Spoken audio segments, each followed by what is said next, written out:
عن أبي هريرة قال رسول الله صلى الله عليه وسلم ما أمرتكم به فخذوه وما نهيتكم عنه فانتهوا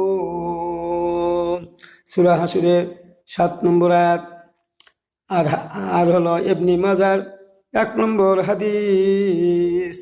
এই হাদিসে বলা হচ্ছে আবু হুরায়রা থেকে বর্ণিত, তিনি বলেন রাসূল সাল্লাল্লাহু আলাইহি ওয়াসাল্লাম বলেছেন, আমি তোমাদেরকে যে আদেশ দেই তোমরা তা গ্রহণ করো এবং যে বিষয়ে তোমাদেরকে নিষেধ করা হয় তা থেকে বিরত থাকো।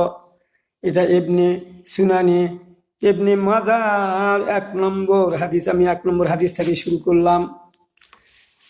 তাহলে এখানে কি বলা হচ্ছে? রাসূল বলতেছে আমি যা দেই তা তোমরা গ্রহণ করো, আর যা থেকে নিষেধ করি তা থেকে বিরত থাকো। তাহলে রাসূলের পুরোপুরি হুকুম মানতে হবে। রাসূল যেভাবে আমাদেরকে চলতে বলেছেন সেইভাবেই চলতে হবে। যা থেকে নিষেধ করেছেন তা থেকে বিরত থাকতে হবে।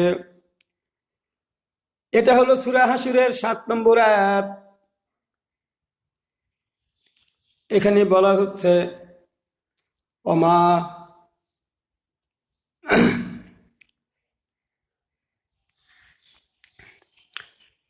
যে বলা হচ্ছে যে আল্লাহ যা দেয় তোমরা তা গ্রহণ করো। ওমা নাহাকুম আনহু ফান্তাহু, যা থেকে নিষেধ করে তা থেকে বিরত থাকো।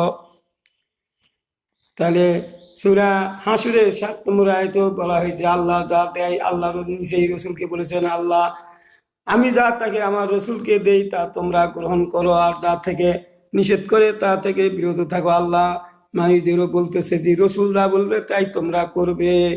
তাহলে রাসূলরা করেছে তা কি আমরা করছি? রাসূলের অনেক কাজ আমরা করছি না, শুধু রাসূলের ব্যক্তিগত জীবনে যে কাজগুলো করেছে, তিনি নামাজ পড়েছেন, রোজা করেছেন, তাসবিহ তাহলিল করেছেন, মাথার টুপি দিয়েছেন, লম্বা জামা পরছি। এছাড়া রাসূলের যে সামাজিক কাজ করেছেন, পারিবারিক কাজ করেছেন, এবং তিনি দেশের কাজ করেছেন, আন্তর্জাতিক কাজ করেছেন। সকল মুসলিমদের সঙ্গে কিভাবে যুদ্ধনীতি কি হবে, সমাজনীতি কি হবে, কিভাবে লেনদেন হবে, সব কথাগুলো তিনি কাজগুলি করেছেন। আমরা ওগুলোকে বাদ দিয়েছি, আর আমরা শুধু রাসূলের ব্যক্তিগত জীবন নিয়ে কাজ করছি। এই হাদিসটা হলো বুখারী শরীফের ৭,২৮৮, মুসলিমের ১৩৩৭, তিরমিজির ২৬৭৯, ইসলামিক ফাউন্ডেশন। এইবার আসি 2 নম্বর হাদিসে। ইবনে মাজার 2 নম্বর হাদিস কি বলে দেখি। আন আবি হুরায়রা ক্বালা রাসূলুল্লাহ সাল্লাল্লাহু আলাইহি ওয়াসাল্লাম জারুনি মা তারাকতুকুম ফা ইন্নামা হালাকা মান কানা ক্বাবলাকুম বিসু আলিহিম ওয়া খাতিলাফিহিম ওয়া আনবিয়াহিম ফাইয়া আমারতুকুম বিশাইইন ফাখুযুহু মিনহু মাস্তাতুম ওয়া ইযা নাহাইতুকুম আন শাইইন ফান্তাহু।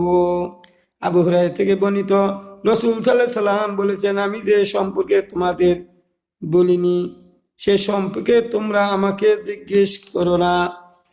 তাহলে রাসূল বলছে যে সম্পর্কে তোমরা জানো না জেনে নেওয়ার চেষ্টা করো না, কারণ আমি যেগুলো বলি সেগুলোই করো, এর বাইরে বেশি বেশি আমার কাছে দাবি করো না, তাহলে তোমাদের কষ্ট হবে। আর কারণ হিসাবে তিনি জিজ্ঞাসা করছেন, কারণ তোমাদের পূর্ববর্তী উম্মতগণ তাদের নবীগণের নিকট অধিক প্রশ্ন করার কারণে এবং তাদের সাথে মতবিরোধের কারণ ধ্বংস হয়েছে। তা মানে বেশি বেশি করে প্রশ্ন করা, রাসূলের কাছে খুঁটে খুঁটে জানিয়ে নেওয়া, এগুলা রাসূল নিষেধ করেছেন নেওয়ার কারণে অন্য নবীদেরও। কিন্তু তাতে হয়েছে কি, তারা বেশি বেশি প্রশ্নের জবাব দিতে গিয়ে মানুষের মধ্যে মতানৈক্য করছে। আমি শুনেছি, উনি অমুক শুনছি, এই কথা বলে তারা বিভিন্নভাবে বিভ্রান্ত হয়ে যায়। আল্লাহর নবী বলেন আমি যা নির্দেশ দিলে তোমরা তা যথাসাধ্য পালন করবে। আমি তোমাদেরকে কোনো বিষয়ে যদি নির্দেশ দিই তোমরা যথাসাধ্য পালন করবে, কোনো বিষয়ে আমি তোমাদের নিষেধ করলে তা থেকে বিরত থাকবে। বুখারী শরীফে হাদিস নম্বর 7288 নম্বর হাদিস, ইন্টারনেট। তাহলে এখানেও বলা হলো যে রসুল যা দেয় তা আমাদের গ্রহণ করতে হবে। অন্য হাদিসে বিদায় হজের ভাষণে তিনি হাদিস বলেছিলেন, আন আন আব্দুল্লাহ ইবনে আমরিন ক্বালা ক্বালা রাসূলুল্লাহ সাল্লাল্লাহু আলাইহি ওয়াসাল্লাম তারাকতু ফিকুম আমরাইনি তাদিল্লু মা তামাসসাকতুম বিহিমা কিতাবুল্লাহি সুন্নাতি রাসূলিহি। আল্লাহ নবী বলেন, আমি দুটো জিনিস তোমাদের মাঝে রেখে যাচ্ছি, এই দুটো জিনিস যারা শক্ত মজবুত ভাবে মেনে চলবে তারা কখনো পথভ্রষ্ট হবে না। তাহলে এই হাদিস থেকেও জানা যাচ্ছে, বুখারী মুসলিম সিয়াসাত সব হাদিসে আছে। তো এখানে যেটা বোঝা যাচ্ছে যে রাসূল সাল্লাল্লাহু আলাইহি ওয়াসাল্লাম বলেছেন, আল্লাহর কিতাব আল কোরআন এবং আমার হাদিস সঙ্গে মিল করে যারা চলবে তারা কখনো পথভ্রষ্ট হবে না। যারা শুধু আমার হাদিস নিয়ে চলবে, কোরআনের হুকুম মানবে না, তা হবে না, তা হবে না। কোরআন আল্লাহর কিতাব থেকে জানিয়ে নিবে, আমার এক থেকেও জেনে নিবে। তাহলে আমাদেরকে কোরআন হাদিস থেকে সমাধান টানতে হবে। আমরা কোরআনের কাছে না গিয়ে কোরআনের অর্থ ব্যাখ্যা না বুঝার কারণে আমরা শুধু ব্যক্তিগত আমলগুলো করে যাচ্ছি। অন্য আমলগুলো যৌথভাবে যে আমলগুলো মানার দরকার সেগুলা মানছি না। 3 নম্বর হাদিস, আন-নাসাই 3 নম্বর হাদিস, আন আবি হুরায়রা ক্বালা ক্বালা রাসূলুল্লাহ সাল্লাল্লাহু মান আতানি ফাকাদ আতা আল্লাহ ওয়া মান আসানি ফাকাদ আসা আল্লাহ। এটা হলো ইবনে মাজাহ 3 নম্বর হাদিস। আবু হুরায়রা থেকে বর্ণিত, তিনি বলেন রাসূল সাল্লাল্লাহু আলাইহি ওয়াসাল্লাম বলেছেন, যে ব্যক্তি আমার আনুগত্য করলো সে তো আল্লাহর আনুগত্য করলো, আর যে ব্যক্তি আমার অবাধ্য চারণ করলো সে আল্লাহকে অবাধ্য চারণ করলো। তার মানে যারা রসুলের হুকুম অমান্য করলো তারা আল্লাহকে অমান্য করলো, যারা রসুলের হুকুম অস্বীকার করলো তারা আল্লাহকে অস্বীকার করলো।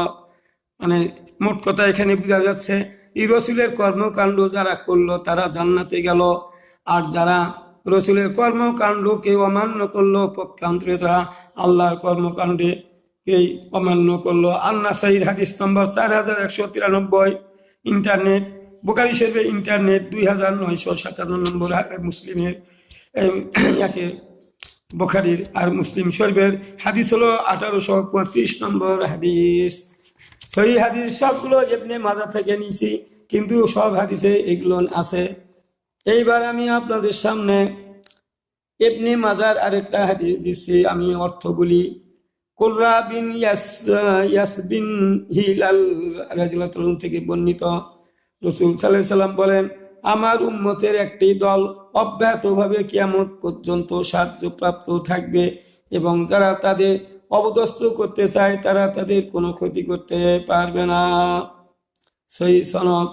তার মানে একটা দল কিয়ামত পর্যন্ত, আরো অনেক হাদিস আছে এর উপরে, যে একটা দল সত্যের পক্ষে লড়াই করতে থাকবে, জিহাদ করতে থাকবে, এমনকি এই দলটা শুরু থেকে শেষ পর্যন্ত থাকবে। এবং যখন দজ্জাল বের হবে, দজ্জালকে ঈসা আলাইহিস সালামের সঙ্গী হয়ে এই দলটা দজ্জালের বিরুদ্ধেও জিহাদ করবে। এ ধরনের হাদিসটা অন্য জায়গায় আছে। তাহলে একটা দল তো আছে, আপনারা কত দলে বিভক্ত হয়ে পড়ছেন। যারা তাসবিহ তাহলিল করে, জেকের আজকার করে, তাদের পক্ষে এত লোক দেখা যায়। আসলে কি আল্লাহ রসুল কি ওইটুকুই শরীয়ত নিয়ে এসেছেন? শুধু তাসবিহ তাহলিল জিকির করলেই তোমরা জান্নাতে যাবে? বরং আপনাদেরকে রসুলের জীবনী খুঁজতে হবে। ওই হাদিসটাতে কি বলা হলো, যে যারা রসুল যা দিয়েছে তা যদি তারা মানতে অমান্য করে, অস্বীকার করে, তাহলে এবং তারা রসুলকে অস্বীকার করলো, আল্লাহকেই অস্বীকার করলো, এবং আল্লাহ রসুলের কর্মকাণ্ড অমান্য করায় আল্লাহকে অমান্য করার শামিল রসুলও বলে দিলেন। আবার আল্লাহ বলেছেন 80 নম্বর আয়াত সূরা নিসা, নাইতুর রাসূলা ফাকাদ আতা আল্লাহ, যারা আমার রসুলের কর্মকাণ্ড করে তারা তো আল্লাহর কর্মকাণ্ড করে, তারা তো আমারই কর্মকাণ্ড করে, আল্লাহ বললেন। তাহলে রসুল যা করছে সবগুলোই আমাদের শরীয়তের মধ্যে গণ্য। রসুল যা করেছে সবগুলো আমাদের শরীয়তের মধ্যে গণ্য, একটিও কিছু বাদ দেওয়া যাবে না। 7 নম্বর হাদিসে বলা হচ্ছে, আবু হুরায়রা থেকে বর্ণিত, রাসূল সাল্লাল্লাহু আলাইহি সাল্লাম বলেছেন, আমার উম্মতের একটি দল সর্বদা আল্লাহর নির্দেশে উপস্থিত থাকবে, তাদের বিরুদ্ধে তাদের কোনো ক্ষতি করতে পারবে না, তারা আল্লাহর সাহায্য পাবে, তারা যুদ্ধ জিহাদের জন্য প্রস্তুত থাকবে, তারা লড়াই চালিয়ে যাওয়ার জন্য প্রস্তুত থাকবে। একটি দল, এটা হলো হকপন্থী দল, এটাই হলো কুনতুম খায়রা উম্মাতিন উখরিজাত লিন-নাসি তানহাউনা আনিল মুনকার, এরাই হলো শ্রেষ্ঠ উম্মত, এরাই হলো শ্রেষ্ঠ জাতি। ভাইরা আমার, এইবার 9 নম্বর হাদিস আপনাদের বলি, সুনানে ইবনে মাজাহ। তার আগে একটু কথা বলে নেই, তাহলে একটা দল থাকবে, তাহলে তো একটা দল সদা সর্বদা জিহাদ করতে, সব দেশেই আছে একটা দল, সেই দলটা হলো আল্লাহর পথে সংগ্রাম করছে, আমাদের দেশেও আছে, তারাও আল্লাহর জমিনে আল্লাহর বিধান কায়েমের জন্য সংগ্রাম করছে। অথচ কিছু কিছু মুসলমান, নামধারী মুসলমান, মাথার টুপি দেওয়া মুসলমান, লম্বা জামা করা মুসলমান, তারা বলছে এই দলটার মধ্যে কোনো এক পাচ্ছি না, মদিনার খেলাফত পাচ্ছি না, মদিনার খেলাফত দেখতে পাচ্ছি না। তো মদিনার খেলাফত আপনি দেখবেন কি করে? আপনি তো রসুলের 2য় হিজরি আজ পর্যন্ত 13 বছর মাক্কি জীবনের আমলগুলো করে যাচ্ছেন, আপনি তো মাদানী জিন্দিগির রসুলের কাজগুলো তো দেখতে পান নাই।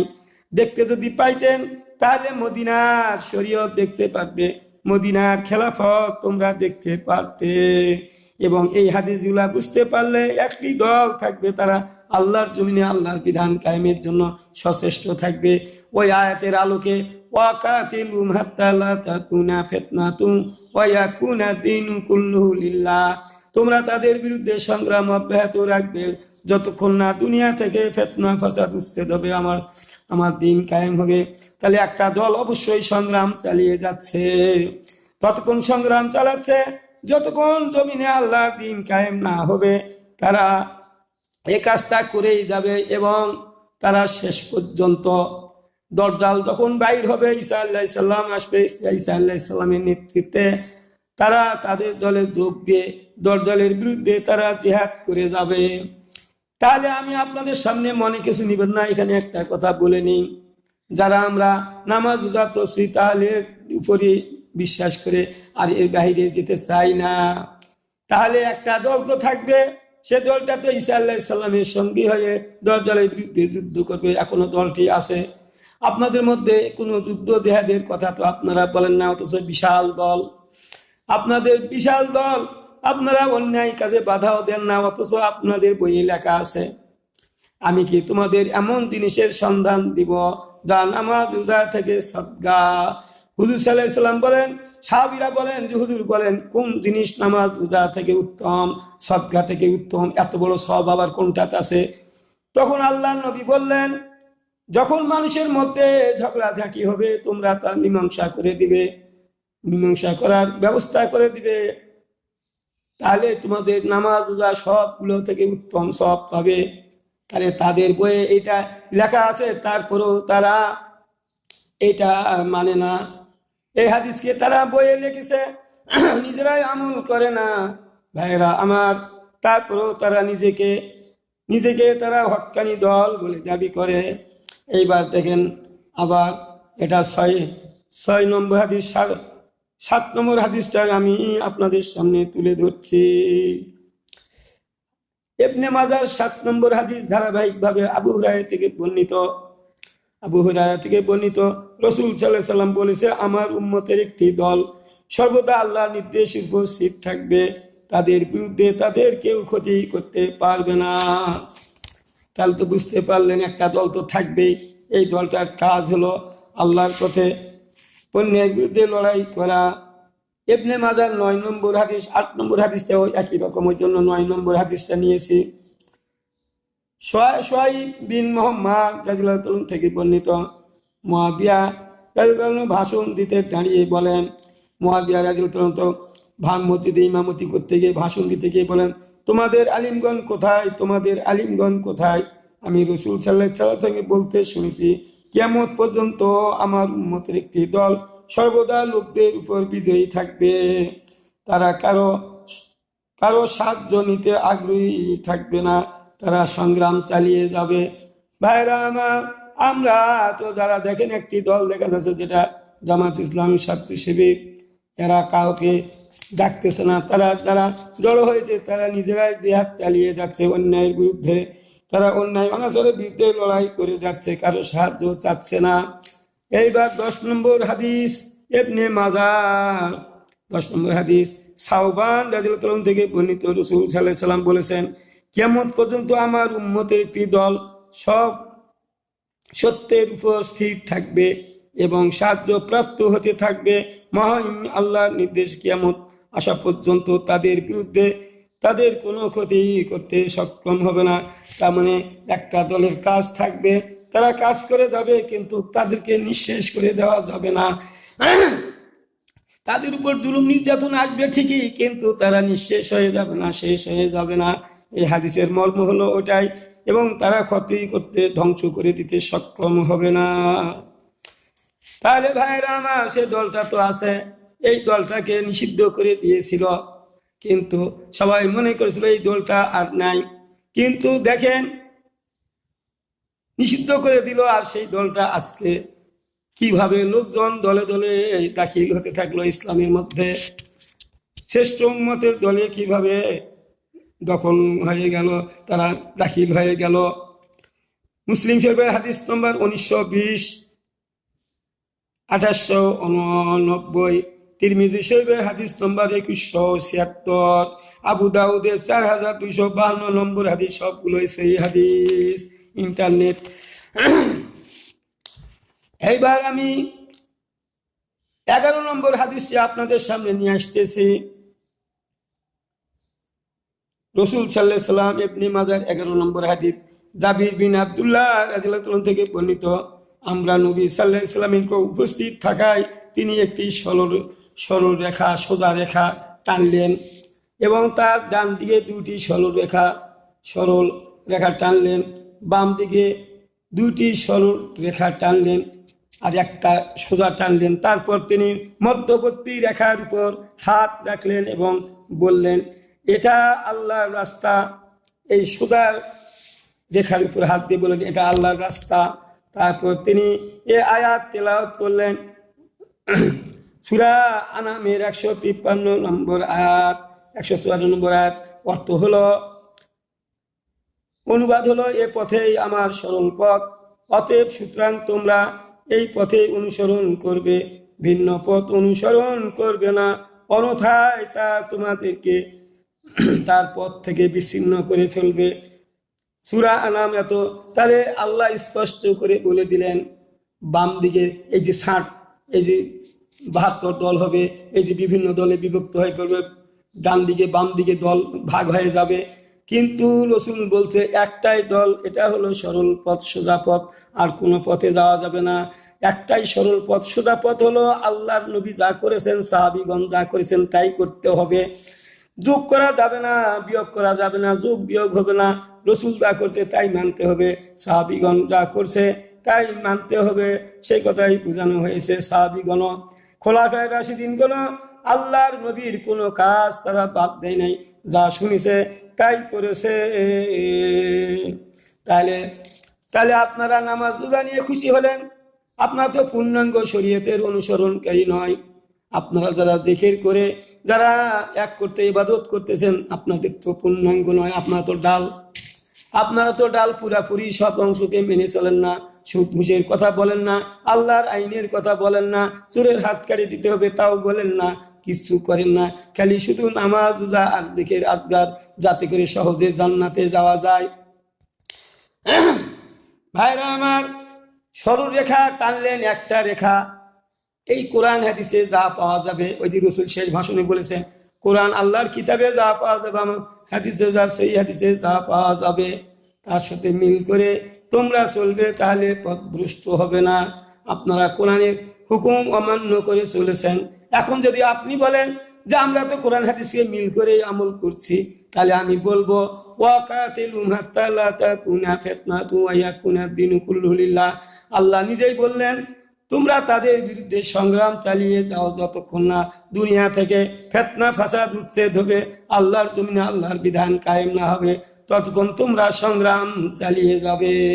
তে আপনারা নামাজ পড়লেন, রোজা করলেন, জেকের আজকার করছেন, কই অন্যায় ফিতনা ফাসাদে দেশ ভরে গেছে, আপনারা তাদের বিরুদ্ধে কেন সংগ্রাম করছেন না? আপনারা কি সংগ্রাম করছেন না?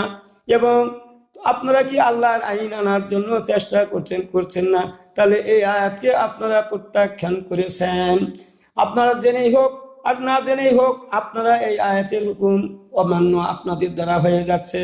এই কারণে ভাইরা আমার, পূর্ণাঙ্গ শরীয়তের অনুসরণ না করলে, অনেক জায়গায় আমি অনেক কথা বলেছি আগে, আমার ইতিপূর্বে যারা ভিডিও শুনেছেন, ভিডিও যারা শোনার চেষ্টা করছেন, আমি আপনাদের বলেছি, ধীরে ধীরে আমি আপনাদের সামনে সব হাদিস সহ এই কথাগুলো আপনাদের সামনে নিয়ে আসব, আপনারা তা শুনবেন। এইবার দেখেন, আমি আর একটা হাদিস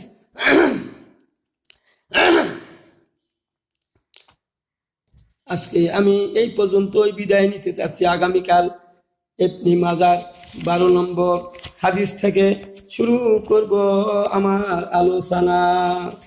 আপনারা শুনে দেখবেন যে আল্লাহর নবী ধারাবাহিকভাবে আমাদের পথ দেখিয়ে দিয়েছেন। তিনি রসুল, শেষ নবী, আমাদের কান্ডারি, তিনি আমাদের সুপারিশ করবেন। দেখেন অনেক হাদিসে আসছে, এগুলা তো হাদিস আপনারা পড়ছেন কিনা আমার জানা নেই, যে অনেক হাদিস আমরা বলে থাকি, ছোটবেলা থেকে আমিও শুনে আসছি, রসুল যদি কারো সুপারিশ করে আল্লাহ তা গ্রহণ করবে, আল্লাহর নবী যার সুপারিশ করবেন আল্লাহ তা গ্রহণ করবেন।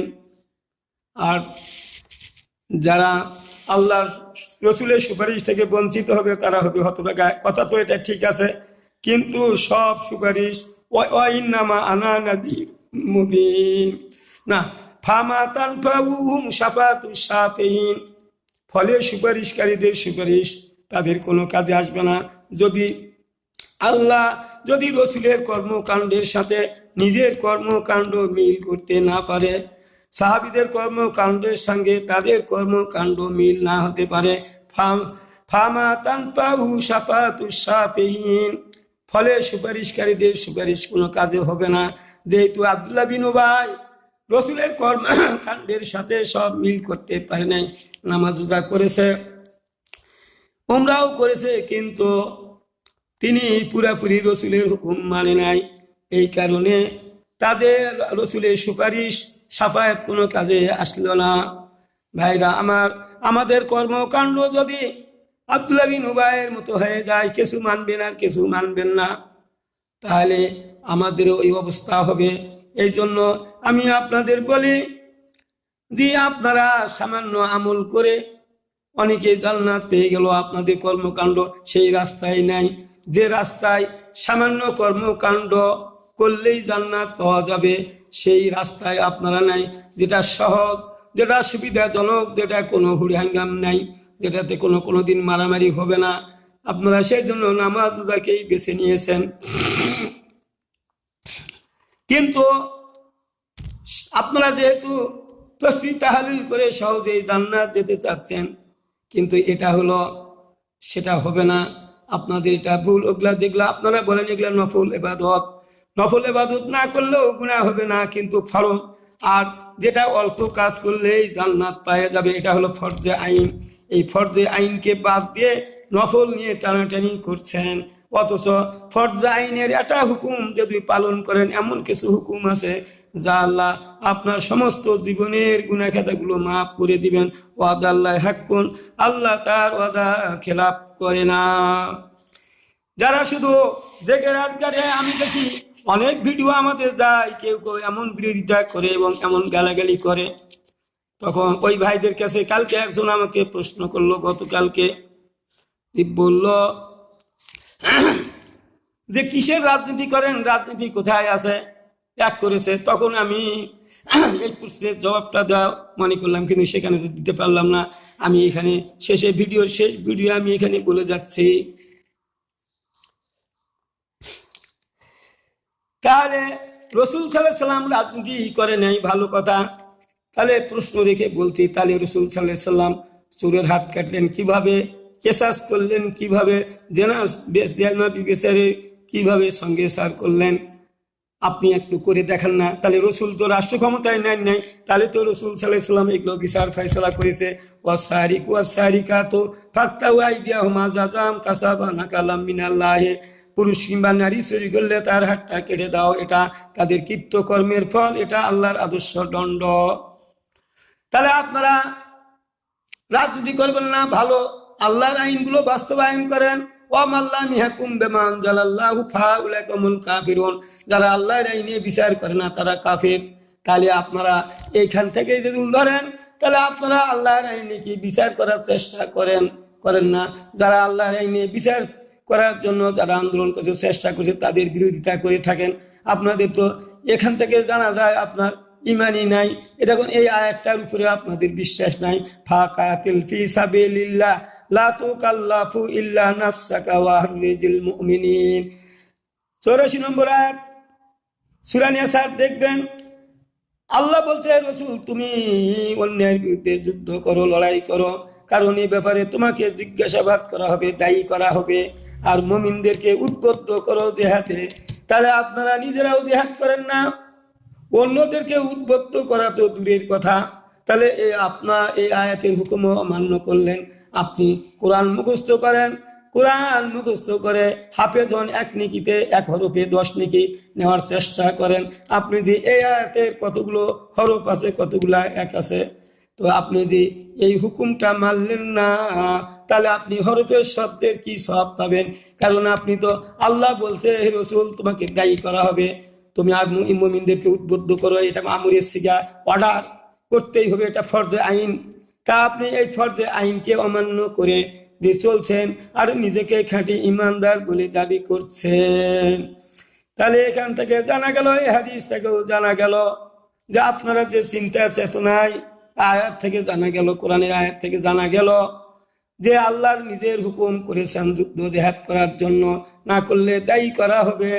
আর আল্লাহ বলেন, ইন্নাল্লাহা ইউহিব্বুল্লাযিনা ইউকাতিলুনা ফি সাবিলি সাফফান কান্নাহুম বুনিয়ানুম মারসুস। আল্লাহ বললেন, আমি তাদেরকে ভালোবাসি যারা অন্যায়ের বিরুদ্ধে লড়াই করে সীসা ঢালা প্রাচীরের মতো। আল্লাহ তো এদের ভালোবাসবেন। আল্লাহ বলেছেন, আপনি দেখান তফসির তাহলিল জেগে রাজগার করলে আল্লাহ ভালোবাসবেন, এই ধরনের কথা দেখান, এই ধরনের দেখেন।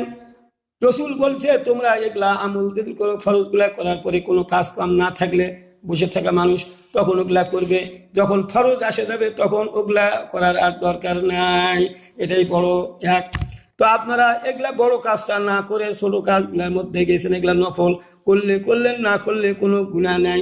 অথচ ফরজ কাজগুলো না করলে গুনাহ হবে, আপনার নেকির পাল্লা ভারী হয়ে যাবে। আর এই কারণে আপনি হাজার হাজার নফল ইবাদত করছেন, এগুলা কোনো কাজে আসবে না। যেমন ধরেন আমাদের ম্যাট্রিক পরীক্ষা দিচ্ছে, তাদের একটা 4 সাবজেক্ট আছে, সব সাবজেক্টগুলো যদি পাশ করে তাহলে এই 4 সাবজেক্টটা যদি পাশ করে ভালো হবে। তাহলে এখানে কত মার্ক যেন যোগ হয়ে তার গ্রেড বেড়ে যাবে, তার এক সম্মান বেড়ে যাবে। কিন্তু যদি 4 সাবজেক্টটাকে যদি তারা মনে করে এটাই তো খুব ভালো, আমাদেরকে গ্রেড বাড়ায়, আর এই গ্রেড বাড়া মনে করে তারা যদি আমল করে, ওটা বারবার পড়ে বইটা মুখস্থ করে ফেলে, কিন্তু হঠাৎ করে বাংলা সাবজেক্টে ফেল করে ফেললো পরীক্ষায়, তাহলে বলেন সেই ছেলেটা কি পাস হবে নাকি? মূল সাবজেক্ট ফেল করেছে, ওই ছেলেটা কি কোনোদিন পাস হবে? পাস করে দিবে না। তাহলে তো আপনি তো নফল ইবাদতে তো পাস করেছেন, আপনি তো অনেক সব ইনকাম করেছেন, কিন্তু ফরজ হুকুম অমান্য করলে এগুলা ওই নফল দিয়ে পুরাতে পারবেন না। যারা নফল ইবাদত করেন আর বলেন 10 বার কলমা পড়লে জান্নাত হয়ে যাবে, অমুক হলে হয়ে যাবে, তাহলে আল্লাহর নবী কেন এই কথাটা বুঝলেন না? সাহাবীগণ বুঝলেন না কেন? তারা কেন যুদ্ধ জিহাদ করলেন? তা তো ওই আমলটা কেন করলেন না? আমাদেরকে কেন কঠিনের মধ্যে ফেলে দিলেন? কিন্তু আমাদেরকে বুঝতে হবে যে আল্লাহ তাআলা রসুলকে যে উদ্দেশ্যে পাঠিয়েছেন, তার জমিনে তার দিন কায়েম করা, তার আইন বাস্তবায়ন করা, পৃথিবী শাসন করা। যে পৃথিবী সৃষ্টি করেছে, মানুষ 18,000 মাখলুকাত সৃষ্টি করছে, তিনি নাকি দেশ চালাতে অক্ষম। মানুষের তৈরি করা আইন দিয়ে তারা দেশ চালাবে, এটা কি করে বুঝলেন? একজন আপনি নামাজি লোকায় কি করে বুঝলেন? আর আল্লাহ যিনি আমাদের সৃষ্টি করছেন, আসমান জমিন সৃষ্টি করেছেন, তিনার আইনে আমাদের বিচার ফয়সালা হবে না, তিনার হুকুমে আমরা চললে শান্তি পাবো না। এই ধরনের চিন্তা চেতনা আপনাদের মাথা আসে কি করে? আমি বুঝতে পাই না। আমি আজকে এ পর্যন্ত আমি শেষ করলাম। আসসালামু আলাইকুম রহমতুল্লাহ বারকাতুহু।